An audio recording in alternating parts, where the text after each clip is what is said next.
Salut à toi, au moment où je te parle, j'ai reçu les commentaires sur ma vidéo qui parlait de fiction. Elle était un peu dans le style de cette vidéo là, c'est-à-dire que j'ai pas préparé de texte, mais que je sais, enfin à peu près, ce que je vais te dire pendant celle-ci. Alors j'ai pas du tout envie que ce soit le type de vidéo principale sur ma chaîne, parce que pour moi ce qui est important, c'est de te délivrer le maximum d'informations en le moins de temps possible, en essayant d'éviter les tics de langage, etc. Mais je peux comprendre que certains préfèrent mon ton quand il est un peu plus libéré, quand j'ai l'air un peu plus libre de ce que je dis.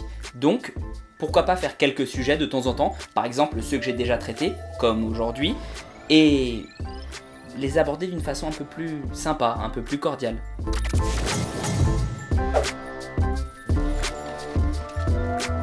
Donc pour commencer cette série, on va parler de la pyramide de la nutrition. En ce moment, je fais des cours à des élèves et je me suis rendu compte que j'arrivais mieux à l'expliquer à l'oral et surtout que c'était la chose la plus importante à mes yeux pour avoir une nutrition, enfin une alimentation plutôt qu'une nutrition complète et surtout adaptée au sport. Pour tout te dire, j'ai même pas regardé la première vidéo que j'ai fait à ce sujet sur la chaîne parce qu'elle est vieille et parce que j'ai pas envie de me polluer avec ça. Donc peut-être que ce sera des redites, peut-être que je vais apporter de nouvelles choses. De toute façon, ça vaut le coup de regarder. Enfin, j'espère. Bon, bref, surtout le truc à retenir, c'est l'ordre d'importance des niveaux. En gros, ce qui est en bas, c'est plus important que ce qui est en haut. C'est là-dessus qu'on va construire. Parce que souvent, je vois par exemple des gens qui mettent les compléments au sommet, alors que, enfin, quand on commence le sport et quand on commence la musculation, c'est pas de ça dont on a besoin en premier. C'est plutôt d'un rééquilibrage alimentaire. Et quand on parle d'équilibre, on parle de balance. Bon, je t'apprends rien, je pense, en te disant que si l'énergie que tu consommes est moins importante que celle que tu dépenses, forcément tu vas finir par stocker de la graisse, stocker de l'énergie sous cette forme-là. Et à l'inverse, si ce que tu manges c'est inférieur à ce que tu dépenses, là, tu vas maigrir. Bon, ça on le calcule en kilocalories et c'est le plus important pour une alimentation sportive. Et j'entends par là que ouais, ton poids et ton énergie, c'est ta préoccupation qui doit être principale. Mais viennent ensuite bien évidemment les macros. Les gens qui s'arrêtent au stade des macronutriments qui sont respectivement les protéines, les lipides, les glucides et l'alcool.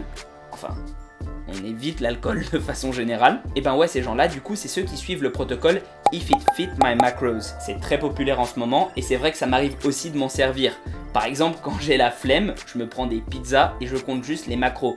Au moins, je suis à peu près sûr que je suis dans le bon range. Néanmoins, c'est pas du tout la seule chose à prendre en compte. C'est un peu comme le carburant de ton corps. Si jamais il n'y a pas d'huile moteur, si jamais il n'y a pas de liquide de refroidissement, ton corps, il va clamser au bout d'un moment, c'est évident. Enfin, là on parlait de voiture, mais bon, bref, tu m'as compris. Et ce rôle-là d'adjuvant, il est joué par les micronutriments. En d'autres termes, c'est ceux qui sont présents dans les fruits et légumes. C'est pour ça qu'on dit de consommer 5 fruits et légumes par jour, même si moi j'en recommanderais plutôt 9. Pas que moi, la plupart des professionnels de la santé qui sont au courant de la nutrition te diront la même chose. Bon, sinon on a parlé de l'énergie, des macronutriments, des micronutriments. Ce qui vient ensuite, c'est le timing des repas. Ouais, c'est aussi peu important. Je comprends pas cette disproportion qui est apportée aux soins du timing de ces repas. Vraiment. Beaucoup de gens sont complètement obnubilés par ça. Genre, ils doivent faire gaffe à la fenêtre anabolique, ils doivent manger toutes les 4 heures, ou alors, au contraire, ils font un jeûne intermittent, etc., etc. Et je veux pas leur jeter la pierre. Moi aussi, je m'en sers. Enfin, je fais un jeûne intermittent, donc forcément, j'y porte attention. Mais dans l'idée, quand même, c'est bien en dessous des macronutriments, des micronutriments, de l'énergie. Si t'arrives pas à être au point avec ça, il serait peut-être temps de revoir tes préoccupations. D'ailleurs, bon, aparté, mais il n'existe pas un bon type de fréquence des repas. En réalité, ça dépend plutôt des besoins de tout un chacun. Bon, c'est vrai que la fenêtre anabolique, ça existe, et qu'il vaudrait mieux manger le plus rapidement possible après l'entraînement. Mais tu vas pas limiter considérablement tes progrès si tu ne le fais pas. C'est une question d'optimisation. Enfin, pour mettre le chapeau sur cette pyramide, il y a la supplémentation, les compléments alimentaires, tout ça. Dans l'idée, c'est pas super important les compléments alimentaires. C'est vrai que ça peut servir si jamais t'as pas ton quota de macros ou de micronutriments.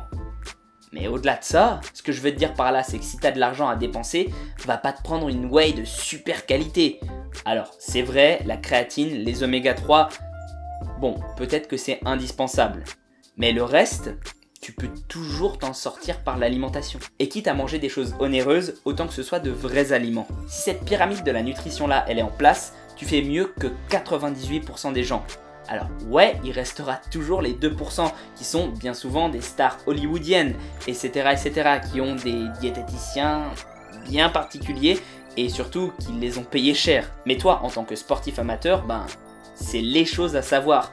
Il n'y a pas d'entubage avec ce que je t'ai dit et évidemment tu peux creuser dans chaque domaine. Mais là, t'as la base et c'est une base solide. Bref, je pense que le format aura été court, mais je sais absolument pas en réalité parce que je suis pas rodé à ce type de montage. Cependant, n'hésite pas à me donner ton avis. Est-ce que ce genre de conseil là ça te plaît? Est-ce que ça t'aide? Je sais pas. Je vais le dire un peu plus souvent, mais n'hésite pas à me suivre sur Instagram, les réseaux sociaux, etc. D'ailleurs, surtout sur Instagram, parce que j'essaye de prodiguer des conseils utiles au jour le jour. Ou alors tout simplement, tu pourras me voir déconner et interagir avec moi. Je réponds bien souvent. Et sur ce, prends soin de toi et à la prochaine. Rien à voir, mais je fais toujours la promo du grillon et je trouve que c'est une bonne idée. Et tu peux retrouver 2-3 trucs sur Instagram qui y sont liés.